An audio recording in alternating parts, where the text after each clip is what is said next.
Sadly, I can't see you right now, but I'll check in the chat box later and see who's around. I was just explaining to Ellen, I've had some minor technical difficulties with my screen, so I've got kind of screen issues, but I'm hoping that you can all see everything fine. Thank you very much for coming back to the second session of the morning. I've just also heard from Ellen that, of course, Boris is talking right now, so whether or not we're missing anything important, we'll find out later. I am going to struggle to keep everything within the time, but I really want to be conscious of not keeping you too long. So of course, this is being recorded. You'll be able to go back and check anything. What I'm going to try and do is go through the slides, go through the presentation, and then I'll leave time at the end for anybody who does want to stay around, ask questions, talk to me, and look at anything or any aspect of that in more detail, or even other things that you're considering that maybe we haven't had time to touch on. So what I'm going to try to cover today in the time that we have is looking at working with cultural minorities and also working with EAL students. Now, it would be lovely to have been able to have some time to chat with you all and find out where you're working within the schools and how much you deal with EAL students and cultural minorities on a daily basis, how much of this is new to you. But again, please do, if you have the time at the end, stay and chat to me and we can look at different things maybe in more detail or look at different areas and hear your experiences as well. That would be really, really nice. So my name is Kelly. Again, I still can't see the chat. If there is anything or any problems at all, just come off your microphone and shout at me. Point something out, tell me if you need me to maybe go back, repeat anything, or if there's an issue with sound or visuals, again, just come off mute and shout at me and let me know, okay? And we'll work through it that way. Right, so what we're going to be doing today, hopefully within the time that we have, looking at how we can deal with people from other backgrounds or other countries, and I'll be giving you an overview really of some of the cultural differences that we need to be aware of. We'll be looking at how to communicate with EAL students, and I'll give you some tips on things that we can adapt and how to maybe communicate with them better and also encourage and engage them a little bit more if possible. So, right, how do I move to my next slide? Have I done that? This way. Okay, so we're going to start with the cultural minorities section. Now we'll look at some of the cultural minority maybe areas that I think are important for us to touch on, and then we'll start to lead into the areas relating to linguistics, which will lead us into looking at how to deal with and support better our EAL students. So hopefully there'll be a little bit of a flow to what we're doing. The most important thing I think to remember when we're looking at these cultural differences is remembering this intercultural communication or intercultural awareness that we really need to know about in order to deal with maybe potential issues or unexpected things that come up, and understanding those and dealing with those better rather than having a knee-jerk reaction or a negative response to certain things. So, of course, I've just mentioned then this idea of intercultural communication, and it's really important, I think, to think about intercultural communication, remembering, of course, that it does touch on different areas. So I've put quite big at the bottom for you there in those 3 boxes. When we're looking at intercultural communication, we are dealing with different cultural communities and ways to negotiate that meaning that we have across those cultures.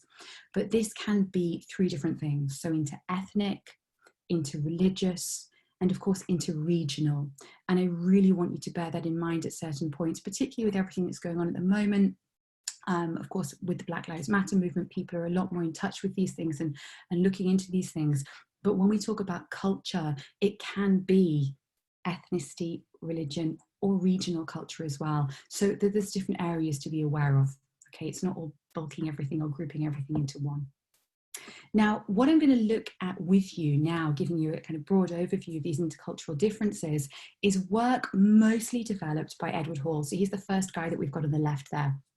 Edward Hall is almost the father of the majority of the work that's been done, and everything that's been done subsequently is actually building on the work that he did. So I think it's quite important to just have a quick look at that idea, because it gives us, in the time that we have, of course, if we had more time, we could do this in a lot more detail. And of course, there's lots of areas to really look at with more nuanced points, but getting an idea of his cultural theories model really, really helps us to understand some of the main differences, I think. And it's a really good starting point for anybody wanting to understand more about intercultural communications.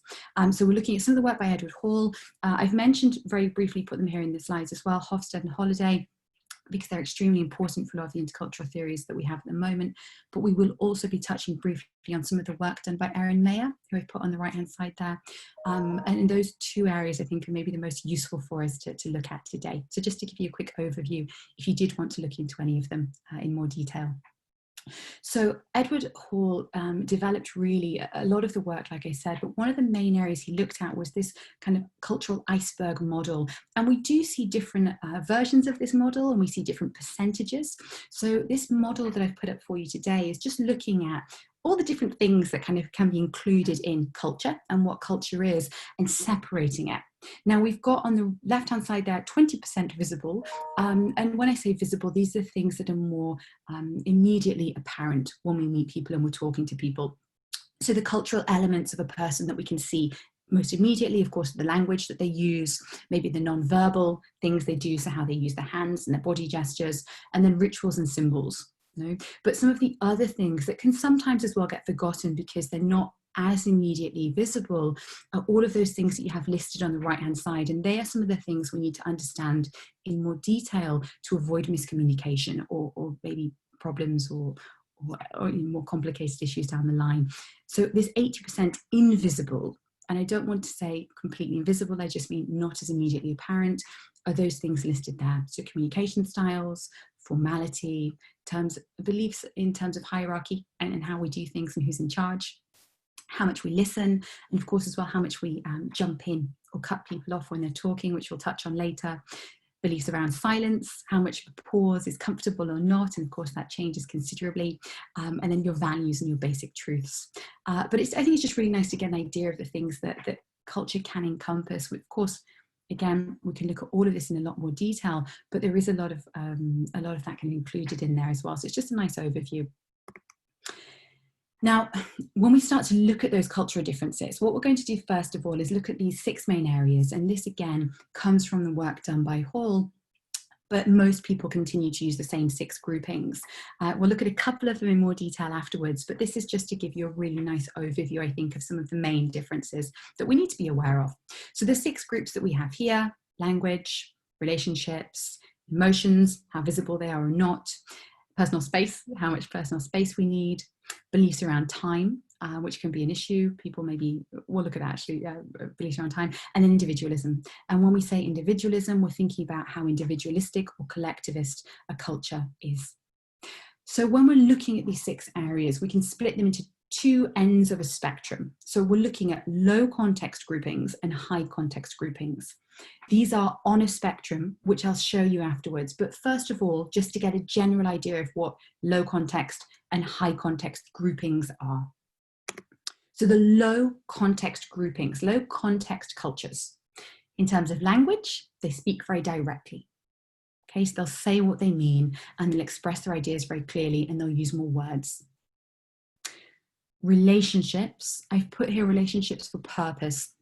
Again, this is just to make things a little bit easier to understand. But when we talk about relationships within low context cultures, what we really want to focus on and think about is the idea that we can build a relationship instantaneously. We can go into a classroom, we can go into a meeting, we can meet a new colleague and immediately trust them and work with them, which we'll see in high context cultures can be a lot more complicated. Emotions are more hidden. People can be more private with their emotions and try to keep them in check. Almost that idea of the stiff upper lip that the British have, that kind of stereotype, but it's the idea of keeping your emotions in check and more private and hidden. Personal space. For low context cultures, we like more personal space. Okay, so there's maybe bigger distance when we're talking to people. Time in low context cultures is extremely important. Time is fixed. So if we have a meeting at 2 p.m, we're there at 2 p.m, we're not there at 2:20. So time is fixed in low context cultures. And again, we are able to work more individualistically because of the way that society has kind of engaged us in working in that format. So we are more individualistic for a lot of things. And I'm saying we for a lot of these things, and I've given you the example of the stiff upper lip here, because a low context culture really can be embodied by countries like, or areas like North America, Australia, the UK, in most areas as well. We could engage that in a low context cultural group. And low context cultures really most often are cultures which have had a lot of change, a lot of immigration, and they've had to learn to deal with understanding differences and find ways around that. So low context cultures, more direct. Okay, and again, we can say to some extent are newer. Higher context cultures, on the other hand, are the opposite end of that spectrum. So higher context cultures have a more indirect language use. And a way to understand this is maybe when you think about family members, so brothers and sisters, or old married couples who almost know how to communicate things together just by looking at each other. They can finish each other's sentences, and words are not as important because a lot of the additional information is transmitted in everything else that's happening. So maybe the body language, the situation, etc. And that comes from that long, deep-rooted history that they have together. And with this, of course, other things take longer. They're more deeply rooted. So when we talk about relationships being slow, what we're talking about is in higher context cultures, people need more time to build up trust and really have a stronger bond with people. And that can be really, really important in terms of dealing with students from higher context cultures, because they'll take a lot longer to develop a relationship of trust with you than a student from a low context culture. And of course, as well, maybe dealing with colleagues can also be important in this respect. Higher context cultures generally are more comfortable expressing their emotions. They're more comfortable being visible with how they're feeling. Things like crying are more acceptable as well. So there's a lot more visibility of those emotions. And people stand closer. So personal space is reduced, people come closer towards you, and actually, people will group together a lot more, which again is reflected, you can see in that sixth box, in this idea of being collectivist. And that comes together in terms of people doing more group work, people wanting to do things together as a shared community. And there's a stronger bond almost within those community relationships within higher context cultures. And it is a lot more collectivist than a low context culture would be. And that last point there, the one at the bottom in the middle, time is flexible. In higher context cultures, time is not as strict. And again, there's reasons for this, but I'm rushing through, so we're not going to have time to get into that. But it is really a traditional point of view. There are reasons for this. And time is flexible, not because people are being rude, not because people are disrespectful of time, but because it's built in to who they are and how their culture has grown together. Okay, so, in that respect, if you're having a meeting at 3 o'clock or 2 o'clock, somebody might arrive 20, 25 minutes later. So just things to remember. So with that whirlwind, very quick introduction to low and high context cultural groups, we're going to look at a few examples of where different cultures might lie. Again, thinking it's a spectrum. Okay, so I've given you some very general stereotypical ideas around low context and high context, and using those, we can start to plot on this spectrum where different cultures might lie. So I've given you, I mentioned before, lower context cultures would be places like North America, Australia, the UK to some extent is up that end of the low spectrum as well. German cultures, Scandinavian countries as well will also fall into this group. And a lot of the Eastern European students who you might be dealing with in Lincolnshire will also be in this area. And we'll look at that in more detail actually in a moment. The other end of that spectrum, higher context cultures, you can see right at the far end, Chinese, Korean, Japanese, a lot of Asian cultures will fall into the high context grouping. And then more towards the middle, but still at the higher context end, we have Arabic culture and also we have French. And most European countries actually will fall into that area of higher context. Now, trying simply for time to look at that as very, very general and give you an overview of that, of course, there's lots of nuances in there. And when we start to look at some of these nuances, we'll be able to see where people differ a little bit better. And to do that, I think it's really, really useful to look at the work done by Erin Meyer. So she's taken these 6 areas and actually looked at them in a lot more detail. And the majority of her work was done in 2015, so it's actually a lot more recent than some of the other work done in the field. Now, Erin Meyer has split this into 8 groupings. You can see those here: communication, so how directly or not people communicate, how people like to give feedback, how people are persuaded, leadership styles, and decision-making, so that will all connect into hierarchy, trust, apparent trust and respect, disagreements and how we'll express those disagreements, how confrontational people can be, and scheduling, so relations with time. Now, simply for time, of course, it would be really good to go into all of these. I'm just going to touch briefly on 3 of them that I think could be most useful for you. So if we start to look, first of all, at communication. Okay, so when we're looking at communication, there's quite a lot of stuff here that's really, really important. So when we're talking to people from different cultural groups, we really need to be careful to think, are they being extremely direct with their language in the way they're communicating, or are they being more indirect? So quite often people who are being very direct will say exactly what they're thinking. And sometimes this can really cause problems. And I've had a lot of issues talking to teachers working in London. Particularly, they've had a lot of problems or misunderstandings with parents of students from Scandinavian countries because they find them very abrupt and very rude. But actually, in that direct communication, what they're doing is showing you respect. Because for them, people from very direct cultures very often don't want to waste time. And in being direct and asking you things directly, and being very short with the time that they have, they're trying to show respect for your time. And they're trying to show respect for you as teachers being important people. They don't want to waste that time. And that can quite often get miscommunicated or lost in translation almost. So it's important, again, to remember that. It's just a way of saving time and trying to show respect for the time that people have. It's not people being rude. Of course, there's always cases of different things, but as a general rule, that can be quite helpful. So other things to consider when we're looking at communication in terms of interruptions. So people from higher context cultures, so particularly European students that you might have. I know there's quite a large majority of students from Portugal in some of the schools that you have in Lincolnshire. It's a lot more comfortable, a lot more socially accepted to interrupt and talk over each other, because again, that goes back to being collectivist, to all being the same. So again, remembering if people are jumping in, it's not always a sign of disrespect at all. Other things to consider, students from higher context cultures will be quieter when there is a teacher present. Looking directly at teachers, so I've mentioned there as well, that eye contact, looking directly at teachers can be a sign of disrespect.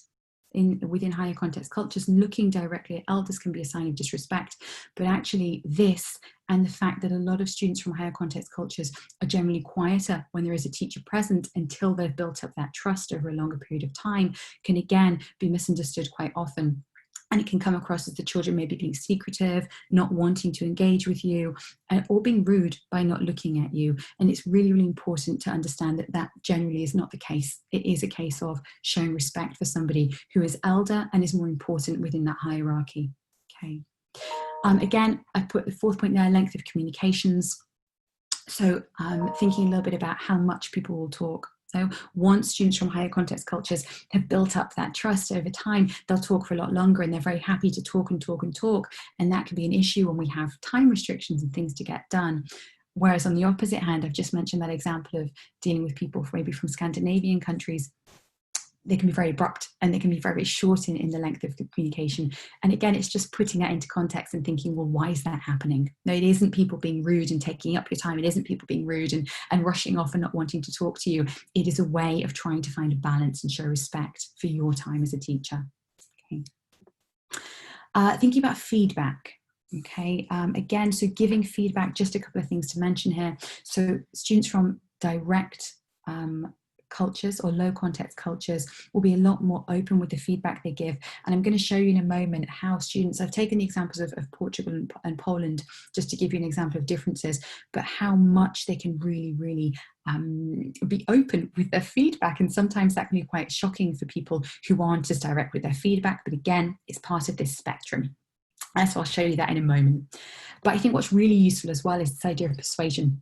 So thinking about how we can persuade people. So if we're trying to engage students in doing activities, very often for people from, well, this almost switches, but particularly in the UK, we like to know why we're doing, how we're doing something. We want to know, what is it that we're doing? We don't want to be wasting our time. What's the application? Tell me what you need me to do, how you want me to do it, and when you need it submitting by. And we want to know the practicalities. Whereas a lot of students from higher context cultures, with a few exceptions which I'll show you, really need to know why they're doing something before they can engage in it. because it will help them to understand the importance of that. So sometimes this can get lost, again, simply because maybe we don't think about it or because we don't have the time to do it. But it can be really important to spend a little bit of time explaining to students why you want them to do something before you tell them how to do that, because it will have better buy-in and people will be more easily persuaded into engaging with that activity. So it can be really, really helpful just to remember that as well. Okay, so a couple of examples of how this works. Now, again, this is still that work done by Erin Meyer. So those 8 areas that she's looked into are kind of plotted out almost like a graph or a map. So we can see here, we've got the example of the UK. Now on the left-hand side of this image, we would have what is the low context groupings, so that more direct communication, and on the right-hand side, the higher context, so the more indirect communication.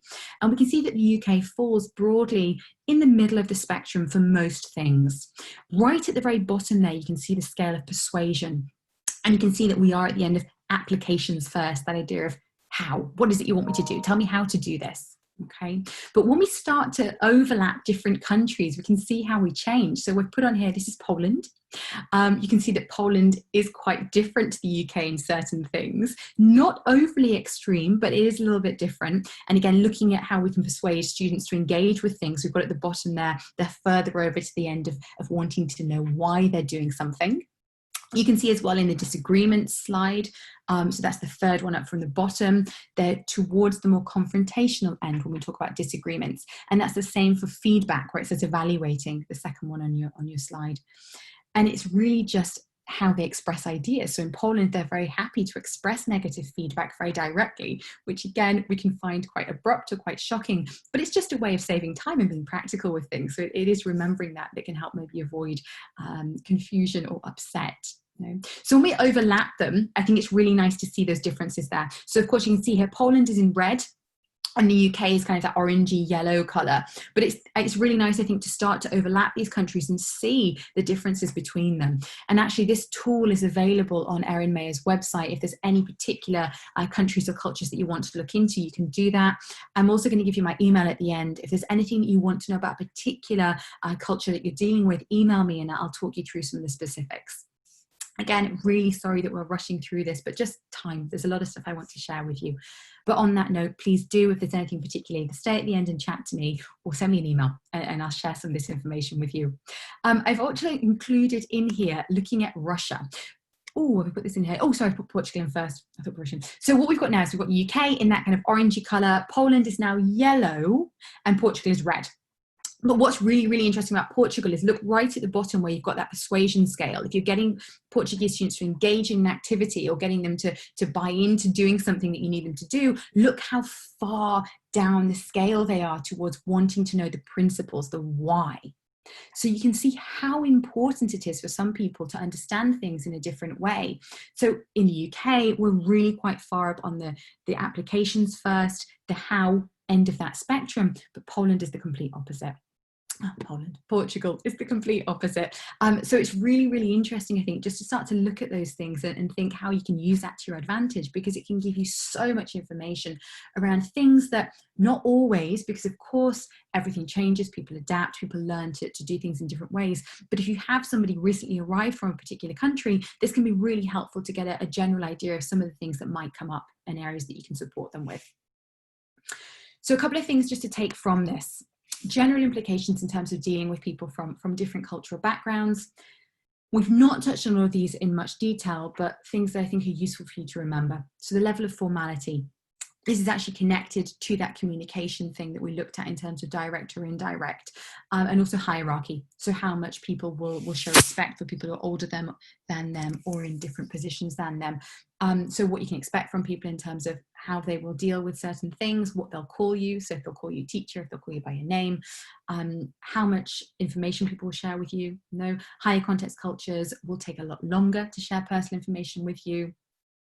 Length of time, so how long it takes to get results. If you're asking for people to do things, know if they're going to do things immediately or if they're going to need some time to really ruminate and then come back later. Trust and apparent respect. I've mentioned a few things there. Again, sorry, very quickly, but mentioned a few things there around thinking about how that time and that abruptness can actually be a sign of respect. Punctuality. I don't think there are many people within Linguistic actually that are from extremely high context cultures, so that shouldn't really be an issue, but you never know. Possibly some of the European students are a little bit more flexible, but again, that will be around 5, 10, 15 minutes maximum in terms of flexibility with time. And then personal space. So how close students or colleagues, again, because it could be different people that we're working with, will want to stand to you or far apart from you. Okay. Other things that I think are important to remember in terms of kind of teaching implications from that information, bearing in mind the different learning processes. So I touched again very briefly on this idea of collectivist or individualistic cultures. Now, students who are from lower context cultures generally can be very independent in terms of giving them a project and asking them to work on that. People from higher context cultures will want to do more work in groups and in teams and share ideas together. They're not as comfortable, generally, they're not as comfortable with standing out and saying, my opinion is, I want to do this. So of course that links into that collaboration or individual learning styles as well, the way they'll study at home or the way they'll maybe work sharing study sessions with other students, and how much they will engage or not in a group activity that you're giving them. Okay. On the bottom then we've got responses to teacher presence, how much again people will talk in front of you. So if you're kind of walking around the room trying to listen to students doing activities, just be aware of that. Higher context culture students will go a little bit quieter maybe when you're around. Again, this will link into the linguistic problems as well, because of course EAL students might not be as comfortable regardless of where they're from, simply because of the language barrier that might be there. So we'll look at that in a moment as well. And then as well, this last point that I've included, what's not being said. So quite often people might not want to say things. Higher context cultures might want to keep things back. They might not want to share things. So it's kind of looking to see, where might their body language be given as a sign that they're maybe not as comfortable as other students, or maybe they haven't actually understood things. And I'll give you a couple of tips later as well about how you can really check in and see if students with a second language, and this will work as well across cultures, might not be saying things, and how you can connect with that. Okay, sorry guys, I'm just looking at the time. Wow, okay, right, we're going to go through the EL students section because there's so much more in here as well that's really, really useful. So I've, like I said, put in here different things around cultural things relating to language, but also as well problems with the English language. So things that are interesting for us to know and understand, and then maybe a couple of things that we can do to save time around that and help students to understand what we're saying. So EAL learners, English English Language learners, again, it would have been lovely to have time to chat to you and understand how much you engage with EAL learners on a daily basis and how much of this you know. But I've just put here a list of things that we need to be thinking about when we're engaging with English as additional learners within the school. There's all these different areas that we need to factor in and think about. I'm not going to touch on them now, just because I've seen that it's already 11:30. But please come back to this if you do want that, or if you'd like me to send you through a list of those things as well. I'm very happy to do that. So again, take my email and keep in touch. But there's a range of areas we need to be careful with when we're looking into this. It's not just the language barrier itself. Okay. Language difficulty, again, people who don't always work with languages often forget that there's lots of areas that can make a language more difficult or less difficult to learn. Of course, distance from your mother tongue, so languages that are more closely connected to your mother tongue are easier. People who've done French at school will know there's a lot of crossover between English and French language, and that can make some of the vocabulary easier. Languages that are more distant, of course, become more complicated. Looking at script, we kind of take for granted, of course, that most people use the same script as we do, and we often forget that there are many, many languages around the world which have a different script, which of course adds in an additional layer of difficulty for people when they're learning to communicate in the written form. So again, just to be aware of that. Grammar and spelling, some things are similar across languages, some things can change considerably. So again, particularly spelling in English can be a really big problem. There's a grammar point as well, which I'll mention later, which actually is really, really important for people who are learning English as a second language. Whether or not a language is tonal, so if it has tone or not. This is more important for languages like, for example, Chinese and Thai, than it would be for a lot of the languages that are in Lincolnshire, but again, it's just something to remember. And cultural considerations, and I'm going to bring up just a couple of these cultural considerations that link in with the language now that are really useful for us. Very briefly, I just wanted to kind of remind people again, I'm not sure how much time you work with languages or not, or with linguistic competence. But it is quite important to remember, of course, when we're talking about language barriers and communication barriers, it's not only students understanding the grammar and the vocabulary. No, so the grammatical competence within communication is only one area. So we've got grammatical competence, sociolinguistic competence, so understanding how to talk within a group, how to understand turn taking, how to understand pauses is really important. Discourse management, so being able to link all of those ideas together and make what you're saying cohesive and coherent for people.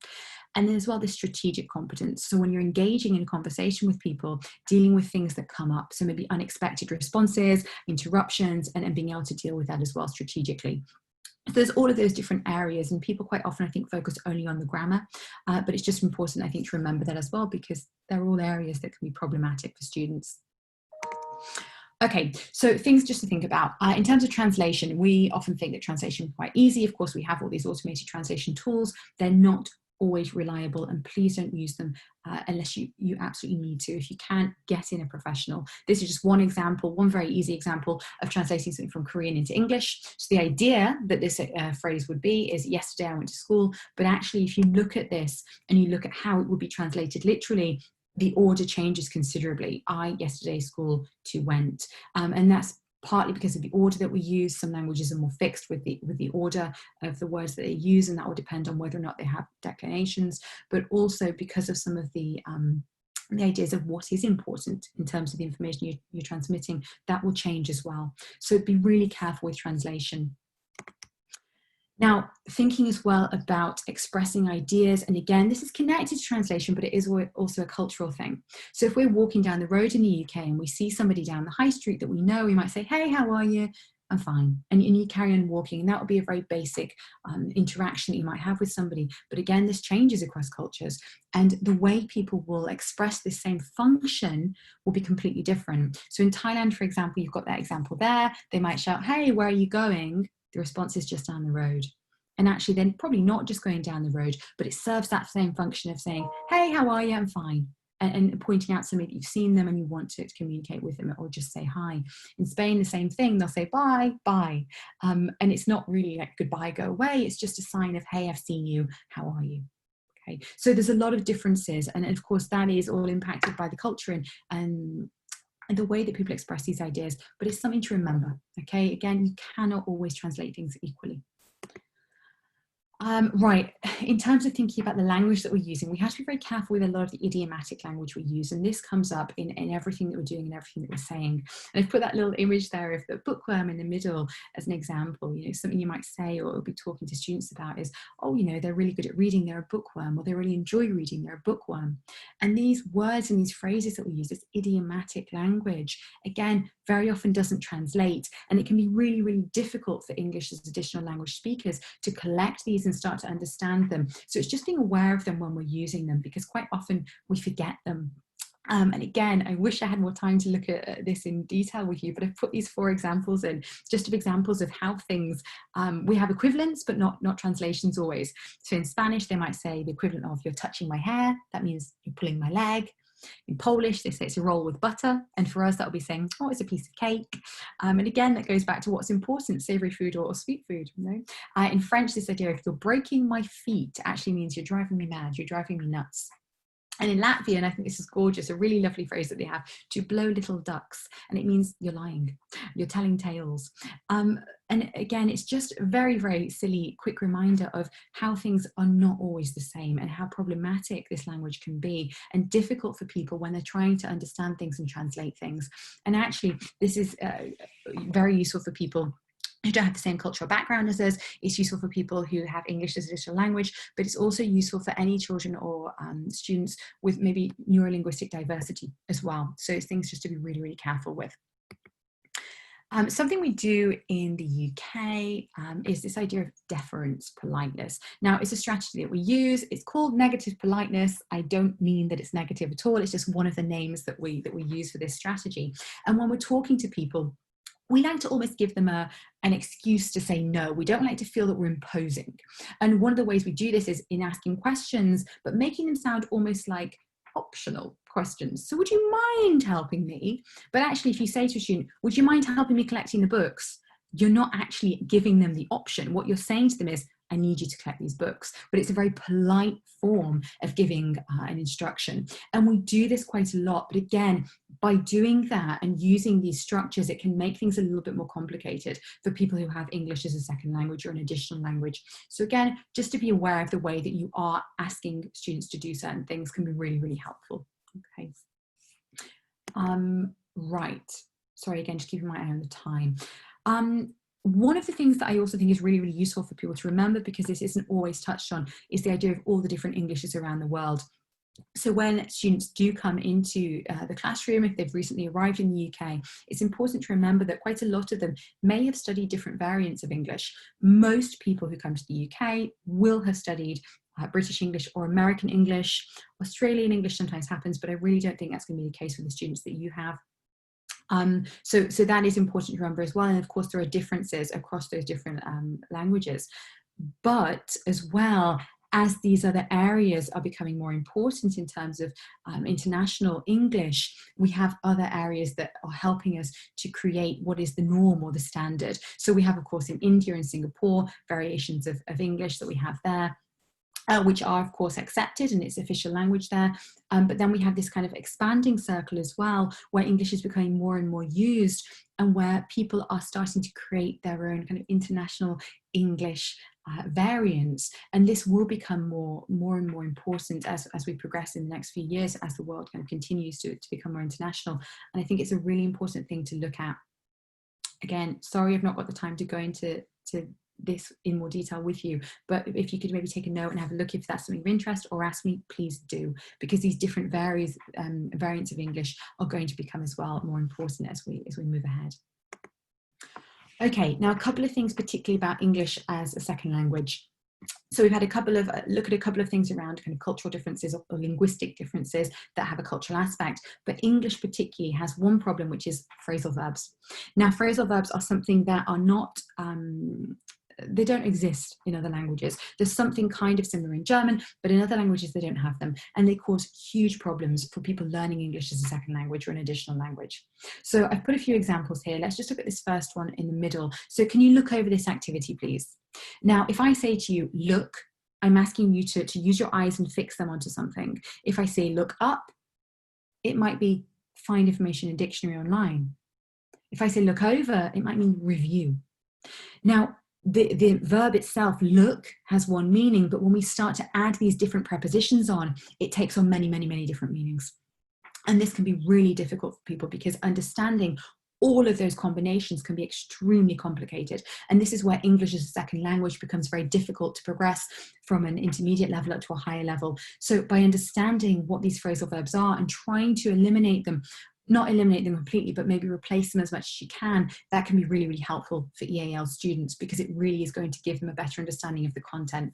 And we use them all day, every day. I've just put a few examples here. So for example, we have top right, carry on with this until the end of the lesson. So carry on with this activity for me. Carry on, continue. If I say carry, I'm probably carrying something in my hand. You know, carry out, complete. Let's carry out the activity. Let's complete the activity. And again, being aware of these phrasal verbs and learning to maybe replace them, give the students different options, or completely eliminate them for a period of time when you initially have a new student in the room can help to really facilitate understanding for them. Okay, so that's one thing that I'd like you to take away, because it really can make a big difference. Another thing that we do quite often is one being formal, and particularly maybe in secondary school as students are getting towards maybe GCSE levels or going off to A-level years, the language that we use is more formal. And quite often we do this maybe to sound, I don't want to say more intelligent, but people do that quite often. And anything that's published uses this kind of formal option quite a lot. And actually all it does is confuse people. So very often we can say school policy will change this year. School policy changes this year, that's fine. But once we add in this construction, which is the passive construction, so you can see that in the second example, the school policy will be changed next year, things start to get a little bit more complicated. So by avoiding its use, we can again facilitate understanding. So what I've done here is just put a couple of examples. So what would be the passive construction is that first one there, exams will be taken in June. And normally when we have this construction, we have a modal verb, will, can, may, might, must, should, be, the verb to be, and then a past participle, taken, gone, done, completed. And because there's 3 elements to that, it can become quite complicated as a grammatical structure for people, not only to understand, but to construct themselves and use. So by eliminating that and using simpler versions of the same idea, we can still transmit the message that we want, but we're making it easier for the EAL students. So instead of saying exams will be taken in June, exams are in June. Or even better, change the order, students take exams in June. And one thing that's quite useful, because of course we don't all know the grammatical points and we don't understand how things are constructed, but if we start the sentences with we or you, so we put the person at the beginning rather than the thing or the object, that's the easiest way for us to try to eliminate a lot of this. Not always, but it can be a very easy step to take, and it can make things a lot easier. So if we can do that, please do. Again, with this idea of formal language, and again, this is more in written text, so maybe anything you're producing, any content you're giving students, quite often we'll use the noun. So they had a discussion, but actually we can use the verb they discussed, or even better, the simpler verb they talked about. So if you can start to remove quite a lot of those nouns and just use the action, again, it can make things a lot more accessible. Quite often we'll say, upon completion of your coursework, you will receive feedback from blah, blah, blah, blah, blah. When you complete, when you finish, when it's done. And again, trying to just keep things as simple as possible. We'll carry out a review, we'll look over, we'll check.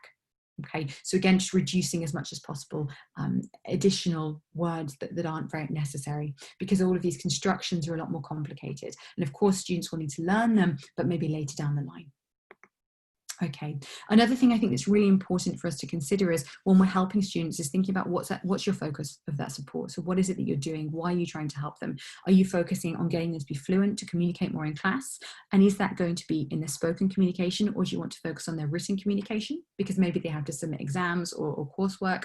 Or are you getting them to be accurate? Is it important for you that everything they say is grammatically correct? Or is it enough that they can communicate their ideas clearly? So again, you've really got to make a decision about that and then adjust your support accordingly.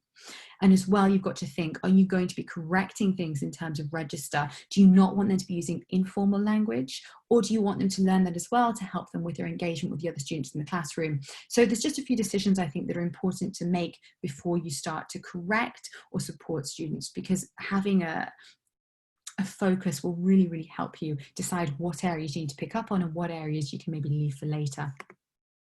So when you're doing this and you're supporting them, 3 things I think can be really helpful. Give model answers. No, so if you are asking students to complete things, can you give them model answers to copy in as well? That links into scaffolding, the support that you're giving them. So can you give them areas or structures or tables or things that they can use as a base? But when you're in class as well, if they say something incorrectly or they make a mistake, recast that. Either say it back to them or ask them a question. And there's lots of different ways you can recast things, but instead of jumping in and correcting them, maybe ask a question. Oh, you gone to the shop? And most often students can hear the mistake themselves and correct themselves because it is part of that learning process. Sometimes they'll need more support, other times they won't, but don't always jump in with the correction. Give them the opportunity to do that. As well, if you are supporting them, rather than giving them individual words, try to supply them with key phrases, because giving them those building blocks is going to help them to construct their own ideas a lot better. Right, a point on progress. And again, guys, I'm really sorry, I've seen it's 1:45, but I'm going to rush through these last things because I think they are really, really important. In terms of progress, just be aware that progress might always not be immediately visible. It might be more visible in when they're doing group work and talking to other students. It might be more visible in the written things that they're doing rather than verbally speaking in class. But again, students will progress, EA students will progress at their own pace, but you might not always be able to see it immediately, and it will take longer than you expect. Okay, so the best thing that you can do is not jump to conclusions, and also really think about how you can support them in terms of encouraging them. Okay, so acknowledging this is really, really important. Okay, right, a couple of things in terms of practical support. I've just kind of created a few lists here of things that I think will be really helpful, both for cultural minorities, but also EAL students, so it all kind of links together. Give them longer response times when we're asking somebody a question. If they're processing that in a second language and back into the language that they need to communicate in this case English, it will take them longer than you expect. So give students a little bit longer to respond than you would with other students. If possible, support everything with visuals, so images, or even written content as well. Encourage them to keep notes of things. So have graphic organizers. They might have lists, but also, and of course, I know a lot of you do this anyway, but maybe spider diagrams or drawing images and getting them really as much as possible to use the visuals. Okay.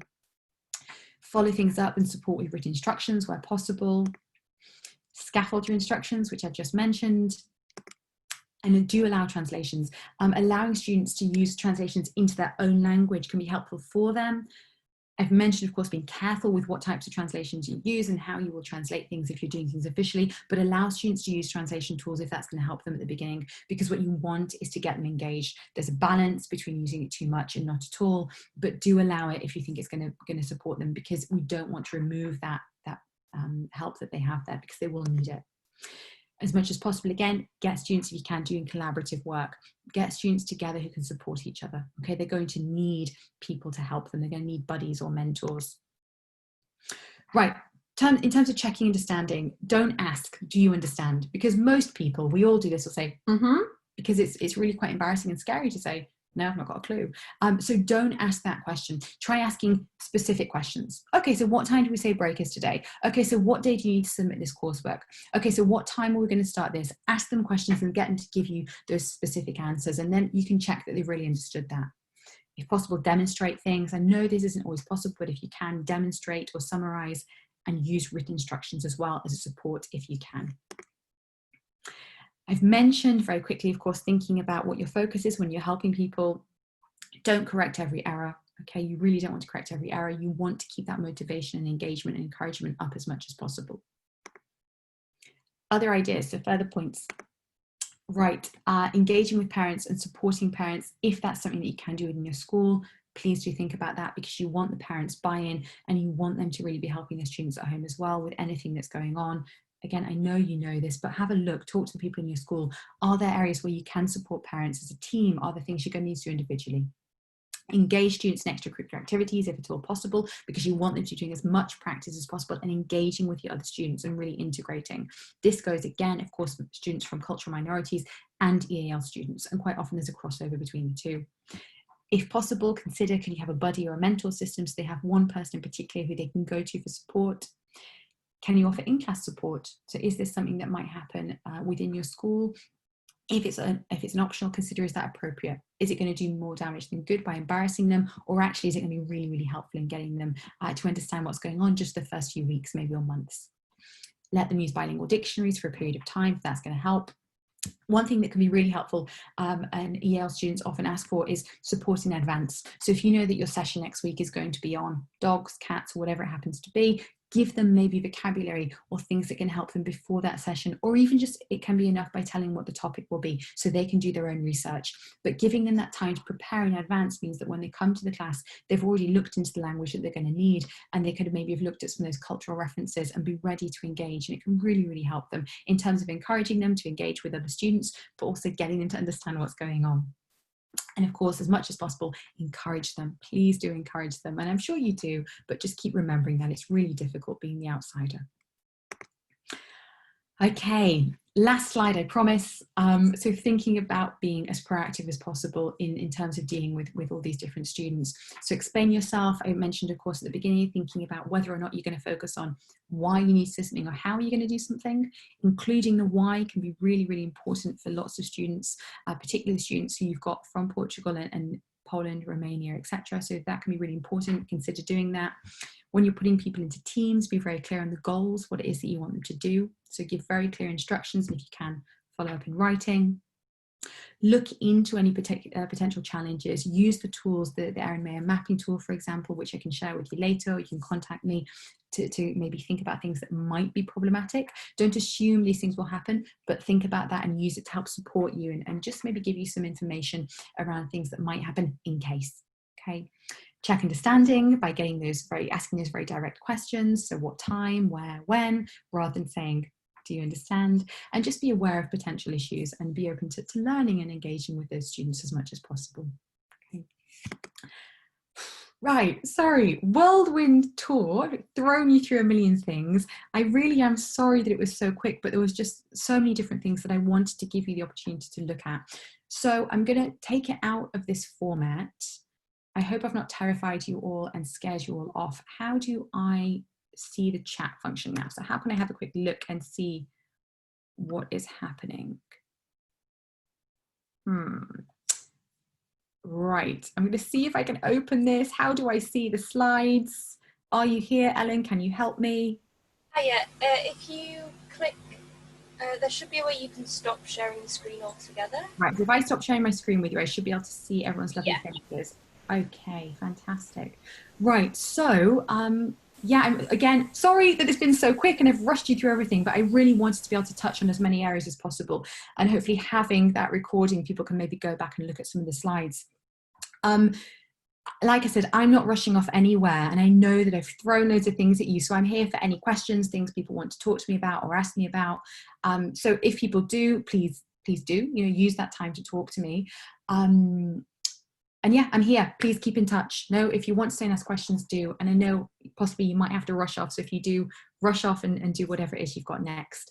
But thank you for listening, and sorry for like throwing everything at you at a million miles an hour, but I didn't want to remove anything that I thought might be helpful. So yeah, fantastic. Thank you very, very much. It was really lovely to do this, even if I've not been able to see anyone's faces at all.